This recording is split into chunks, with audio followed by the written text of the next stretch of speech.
Hati Zeira terasa sesak. Apalagi ia masih ingat cerita Brisia. Tentang bagaimana dulu Xavian dikelilingi banyak wanita. Bagaimana perempuan-perempuan dari kalangan sosialita dan konglomerat berlomba-lomba mengejar perhatian pria itu. Ia dijuluki Cold Prince dan Casanova, tetapi tetap memikat. Pria seperti itu mana mungkin memilih wanita seperti Zeira Maurelia. Seorang janda sederhana, yang pernah tinggal di panti asuhan, dan tidak punya nama belakang bangsawan. Tiba-tiba mobil melambat dan menepi. Zeira menoleh cepat. Ini taman kota, gumamnya. Xavian mengangguk ringan. Bukit kecil di balik taman ini. Saya mau lihat bintang. Zeira mengerutkan alis sejenak, ragu. Tapi malam udah larut, Tuan.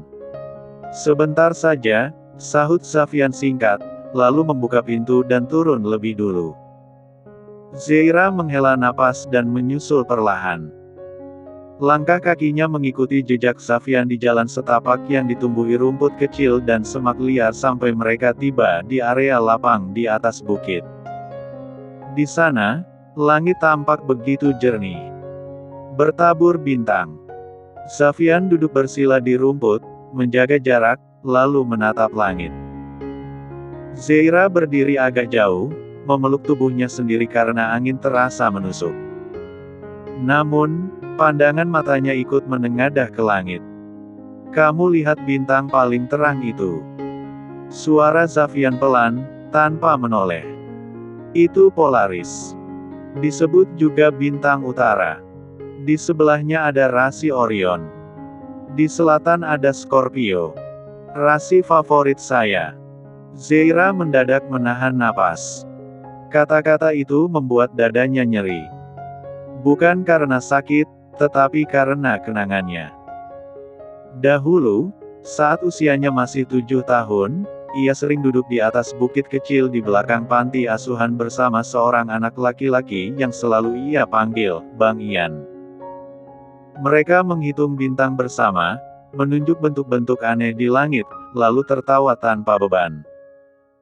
Bang Ian, bintang yang paling kamu suka yang mana? Yang paling terang, bintang rasi. Karena aku ingin jadi yang paling terang buat kamu. Kenangan itu menyeruak begitu nyata hingga mata Zeira basah. Ia menunduk cepat, menyeka sudut matanya dengan ujung jari. Xavian masih menatap langit meski sesekali melirik kecil dengan ekor matanya ke arah Zeira yang berdiri diam. Ia tahu, posisi ini mirip sekali dengan malam-malam di masa kecilnya. Saat ia masih menjadi Ian, anak kecil yang hanya punya satu cahaya dalam hidupnya, Rara kecil yang ceria dan manis, teman bermain yang kemudian menghilang begitu saja setelah diadopsi keluarga yang tak pernah ia kenal. Hatinya mencelos melihat perempuan itu kini berdiri di dekatnya, tampak rapuh sekaligus kuat. Tidak berubah. Masih seperti Rara yang ia kenal. Meski Zeira belum mengenal kembali dirinya.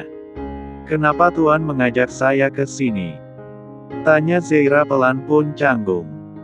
Xavian menoleh. Karena saya ingin kamu tersenyum. Zeira sontak tertegun. Xavian melanjutkan, saya tahu kamu baru menangis tadi.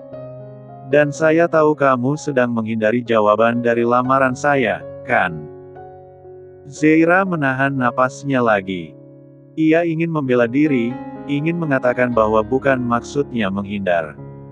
Akan tetapi, apapun alasannya, tetap saja hatinya belum yakin. Saya cuma takut, ini hanya permainan, batinnya lagi, masih menyimpan trauma. Xavian berdiri pelan, menepuk-nepuk debu rumput dari celana bahan hitamnya. Saya nggak akan memaksa. Tapi percayalah, saya benar-benar serius. Zeira mengangkat wajah. Mata mereka bersirobok. Untuk sesaat, hanya malam dan desir angin yang menjadi saksi. Tak ada satupun dari mereka yang bergerak terlalu dekat. Jarak tetap terjaga. Namun, perasaan perlahan mulai mendekat. Saya akan menunggu jawaban kamu, Zeira. Sampai kapanpun. Zeira menunduk. Ada sesuatu yang bergetar lembut dalam dirinya. Namun, tetap saja, keraguan masih tertinggal nyata. Zeira tak pernah tahu bahwa Xavian tidak ingin terburu-buru. Ia ingin Zeira mengenalinya dengan hati sebagai Ian. Tanpa paksaan. Tanpa beban masa lalu. Dan malam ini, membawa Zeira ke bukit kecil itu adalah bagian dari usahanya agar Zeira mengingat, bukan diberitahu. Xavian mengembuskan napas berat dan menoleh ke arah jalan setapak. Sudah cukup. Ayo pulang. Zeira berakhir mengikuti langkahnya pelan.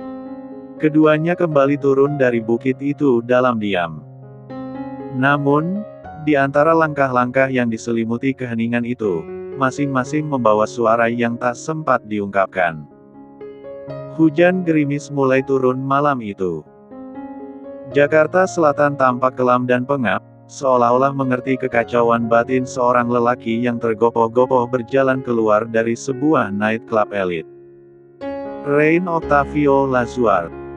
Jasnya kusut, sudut bibirnya sedikit pecah, dan ada darah kering di pelipisnya. Bajunya sedikit robek akibat baku hantam yang diterimanya dari sekelompok pria bertubuh kekar, entah siapa, entah dari mana. Ia hanya tahu, malam ini bukan malamnya. Kakinya sempoyongan. Napasnya berat. Dunia di sekelilingnya berputar-putar. Dan lebih buruknya lagi kunci mobilnya hilang. Ia berdiri di tengah parkiran kacau, mengucek matanya yang panas dan buram karena alkohol. Mulutnya menggumam tak jelas. Zeira, jangan tinggalkan aku. Tubuhnya lalu ambruk. Hujan menetes pelan di atas paving blok pelataran bar itu, membuat bajunya basah. Namun, tak jauh dari sana, seorang perempuan cantik yang baru turun dari taksi melihat kejadian itu dan segera berlari menyeberangi jalan dengan payungnya. Ia sangat mengenali sosok tersebut. Pak Rain. Langkahnya terhenti tepat di sisi tubuh yang tergeletak lemas. Matanya sukses membelalak. Astaga, ini benar Pak Rain. Pekiknya. Perempuan itu adalah Reni. Seorang staf administrasi yang bekerja di bawah divisi manajer umum Civic Corporation divisi yang langsung dipimpin Rain. Ia mengenal lelaki itu sangat baik meski Rain mungkin tidak pernah mengingat nama atau wajahnya secara khusus. Akan tetapi, Reni diam-diam sudah lama mengagumi lelaki itu. Kekaguman diam yang tumbuh sejak pertama kali melihat cara Rain bersikap tegas, tetapi perhatian pada bawahan. Tanpa pikir panjang, Reni segera berjongkok, memapah tubuh Rain yang berat ke dalam pelukannya. Pak, Bapak dengar saya, iya. Saya Reni. Saya akan obati Bapak, gumamnya panik. Dengan susah payah, ia memanggil taksi online lewat aplikasi di ponselnya. Setelah mendapat tumpangan, dibantu sopir taksi, ia menyeret tubuh Rain ke jok belakang mobil dan mengarahkan sopir ke apartemen sederhananya yang terletak di bilangan Cempaka Putih. Setelah hampir 30 menit perjalanan, mereka tiba di apartemen kecil di lantai 2 milik Reni. Hujan masih menetes pelan dari langit ketika ia memapah tubuh Rain yang tak sepenuhnya sadar ke dalam unitnya yang hangat dan sederhana. Dindingnya berwarna krem, lantainya berlapis karpet coklat tua, dan sofa mungil di tengah ruang tamu tampak empuk. Rain merintih pelan. Zei, jangan pergi, racaunya masih sama. Reni mendesah. Bapak, saya bukan Bu Zeira, Bapak salah orang. Namun, Rain malah menarik tangan Reni, dan dalam keadaan mabuk, wajahnya mendekat ke wajah perempuan itu. Matanya merah, napasnya panas. Zei, kamu di sini. Kamu pulang? Iya. Ujarnya lirih penuh kerinduan. Pak, ini saya, Reni, jawab Reni, perlahan menunduk, tetapi Rain seakan-akan menulilkan telinganya. Tangannya sudah menelusuri sisi pipi putih Reni. Dalam kepalanya yang kacau, ia melihat sosok cantik Zeira di hadapannya. Rain mulai menangis, seperti anak kecil yang kehilangan segalanya. "Zei, maafin aku cinta banget sama kamu." "Pak, jangan begini. Saya bukan." Namun, Rain sudah menarik tubuh Reni ke dalam pelukannya. Saat itu, Reni menegang. Akan tetapi, hatinya sudah lama terikat pada lelaki ini. Ia tahu ini salah, tetapi ia ingin menjadi pelipur lara untuk lelaki yang telah diam-diam dicintainya untuk sekian lama. Reni pun memejamkan mata. Kini, air matanya jatuh perlahan. Bukan karena sedih, melainkan karena ia tak tahu, apakah satu kesalahan yang terjadi malam ini tidak akan membuat Rain mengingatnya. Namun, ia tak peduli. Malam ini, Reni telah memilih menjadi selimut bagi kesepian lelaki yang ia cintai diam-diam tersebut. Keesokan harinya, jam 7 pagi. Udara masih dingin. Cahaya matahari perlahan menyorot ke dalam tirai jendela kamar apartemen kecil itu. Rain membuka matanya perlahan. Kepalanya terasa begitu berat. Dunia yang dilihatnya masih buram. Ia pun memutar kepalanya ke samping, tetapi detik itu juga matanya membelalak lebar. Seorang perempuan cantik dengan rambut coklat panjang bergelombang terlelap di sisi ranjang. Mengenakan piyama biru langit yang bukan miliknya. Tubuh Rain tertutup selimut, tetapi terlihat ada bekas luka cakar halus di bahunya. Rain bergegas duduk, mundur, lalu menarik selimut hingga ke lehernya sendiri. "Apa yang terjadi semalam?" tanyanya yang tak bisa lagi berpikir positif. Reni tersentak pelan. Matanya tersibak dan mendapati Rain yang mulai gelisah. Ia refleks menggigit B1 birnya yang sedikit memfai karena empatan rakus lelaki itu semalam. "Bapak mabuk dan saya nggak bermaksud. Jadi, kita semalam." Rain sontak tercekat, seolah-olah mendengar bunyi petir di atas kepalanya. Reni beralih duduk hati-hati dan terdiam. Ia hanya menunduk, meremas kedua tangannya di atas pangkuan. Air matanya menitik perlahan. "Awalnya, saya cuma mau bantu Bapak. Saya pikir, saya bisa menenangkan Bapak yang sedang kacau, mengobati luka Bapak di sini, tapi..." Rain langsung bangkit dari tempat tidur, memakai boxer dan celana bahannya yang tercecer di lantai dengan terburu-buru. Akan tetapi, setelahnya ia malah mendapati bercak merah pekat terukir di atas spray putih tersebut. "Astaga! Kenapa kamu nggak hentikan saya, Reni?" sentaknya frustrasi sambil meremas rambut berantakannya kasar. Saya udah coba, Pak."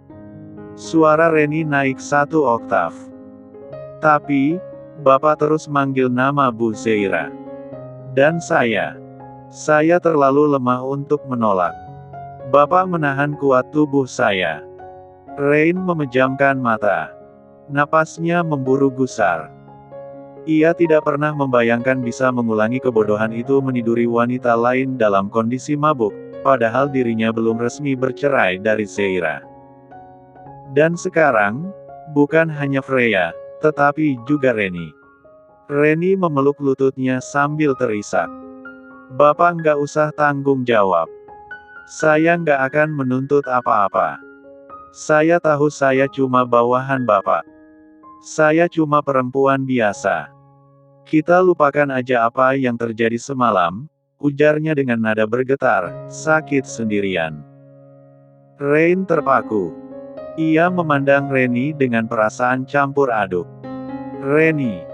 Namun, perempuan itu hanya menggeleng pelan. "Saya cuma ingin nolongin Bapak yang mabuk dan terluka. Tapi, kalau saya justru jadi penyebab beban baru, saya minta maaf. Silakan pergi dari sini, Pak. Lupakan semuanya. Saya janji akan tutup mulut dan gak akan menuntut apapun ke depannya. Saya yang salah. Ia tak lagi mau menatap lelaki yang merenggut mahkotanya itu sedetik pun. Rain sudah tak sanggup bicara. Ia sempat tahu, Reni berasal dari desa. Gadis yang masih sangat lugu. Lelaki jangkung itu hanya bisa menarik napas panjang, lalu perlahan mengenakan sisa pakaiannya. Detik itu juga, lelaki yang dulu merasa gagah sebagai manajer umum andalan Civic Corporation tersebut sadar, ia telah hancur. Tidak hanya di luar, tetapi juga di dalam. Dan semalam menjadi salah satu noktah kelam dalam hidupnya. Tak terlupakan. Termasuk sikap brengseknya pada gadis lugu tersebut. Mentari belum tinggi, tetapi panasnya sudah mengeringkan sisa embun yang menggantung di halaman depan rumah megah milik keluarga Lazuart. Sebuah mobil taksi berhenti di depan gerbang pagar. Dari dalamnya, turun seorang pria tinggi dengan langkah gontai, wajah kusut, dan kemeja putih yang tak lagi rapi. Jas hitam mahal tersampir di lengan kirinya, penuh lipatan dan aroma parfum asing. Rain Octavio Lazuart. Ia baru saja kembali ke rumah setelah semalam menghilang tanpa kabar. Namun, begitu ia memasuki rumah yang tak terkunci, suara keras menyambutnya. Rain. Rain terperangah, lalu mendongak. Sosok yang berdiri di ruang tamu membuat napasnya nyaris terhenti. Rosa, ibunya sendiri. Mata wanita elegan itu sembab. Sepertinya semalaman sang ibu tidak tidur menanti sang anak yang tak kunjung pulang. Di sisi lain, berdiri pula Martha, mertuanya, dengan ekspresi kaget setengah mati. Sementara Freya, istri mudanya, langsung menghampiri dengan langkah cepat. Mas Rain, kamu kemana semalam? Kamu nggak pulang? Belum sempat Freya menyentuh lengan suaminya, Rain justru mendorongnya kasar hingga perempuan itu terhuyung ke belakang, nyaris jatuh menabrak sofa di sana. Rain. Pekik Rosa dan Martha nyaris bersamaan. Namun, Rain hanya menghela napas dalam, pandangannya dingin dan suram. Matanya menyapu wajah Freya tanpa empati sedikit pun. Aku masih ingat semua yang kamu lakukan semalam, Freya, cetus Rain. Suaranya dalam dan menahan amarah. Kamu membuat aku malu di depan seluruh tamu undangan, di depan rekan kerja, klien penting, bahkan di depan CEO-ku sendiri. Freya membatu. Matanya sudah berkaca-kaca. Kamu cuma mempermalukan aku. Seolah-olah belum cukup kamu hancurin rumah tanggaku dan Zeira, sekarang kamu juga membuatku seperti orang bodoh dan gak ada harga dirinya di acara kantor. Bentak Rain. Freya mematung. Wajahnya memucat, tapi ketika Rain melangkah pergi, aroma samar dari bajunya menusuk indera penciuman Freya yang tajam. Parfum lembut, wangi manis vanila yang tak asing. Freya memicingkan mata. Ia mendekat, menarik lengan Rain, dan mencium lebih dekat jas hitam yang tersampir. Mas semalam tidur sama Mbak Zeira, iya. Tuduhnya dengan tatapan tajam. Rain urung melangkah lagi. Ia menoleh malas. Apa? Freya menatap suaminya penuh amarah sekarang. Ini parfum perempuan, Mas. Ini bukan parfummu, dan aku tahu ini juga bukan punyaku. Satu-satunya perempuan yang mungkin kamu temui setelah acara itu ya cuma Mbak Zeira. Ngaku kalau kamu semalam kembali bersama Mbak Zeira, kan? Sentak perempuan itu sambil mengepalkan tangan di bawah sana. Martha terkejut. Rosa memegangi dadanya yang mulai sesak. Masih berharap itu tidak benar. Namun, Rain malah terlihat menyeringai sinis. Dengan siapapun aku tidur. Itu bukan urusanmu. Freya menegang. Detik itu juga, dunia seperti runtuh di atas kepalanya. Rain melemos cepat dan naik ke lantai 2. Bukan ke kamar mereka, tetapi ke kamar yang dulu menjadi miliknya dan Zeira. Padahal, kamar Freya hanya berjarak 2 pintu dari sana. Langkah Rain menghilang di balik tangga. Freya menggigit bibir hingga nyaris berdarah. Rahang tirusnya mengeras. Matanya merah. Ia berdiri di antara ibu dan mertuanya yang hanya bisa saling pandang tanpa suara. Sakit. Lebih sakit dari tamparan publik semalam. Hatinya remuk. Semalaman ia dipermalukan oleh sang kakak di depan banyak orang, kini ia dihina dan diabaikan oleh suaminya sendiri.